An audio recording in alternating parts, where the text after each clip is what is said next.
Okay na guys, na-set up na natin. Siyempre yun, okay na rin, nalagyan na rin yan. So gawin natin, papaanda rin natin for final para malaman natin yung tira natin kung okay ba. Okay? So tara, paanda rin na natin para okay na yung tira.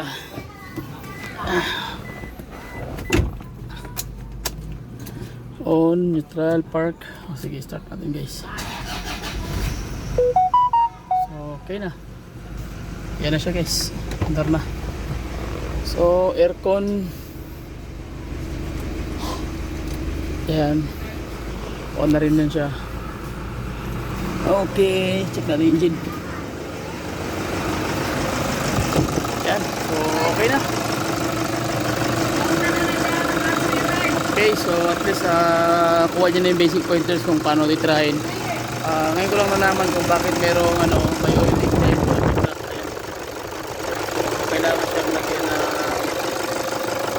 tapalan para ma-okay siya. So yun lang, so shout out sa ating lahat, sa lahat ng mga mekaniko, sa lahat ng OFW, sa lahat ng mga sumusuporta sa ating FB page, Carswing TV, at ating YouTube channel na Carswing TV. So God bless sa inyong lahat guys. Please support the Filipino creator YouTube channel and FB page. So yun lang, maraming salamat. Please subscribe to the YouTube channel. Bye bye and God bless. See you.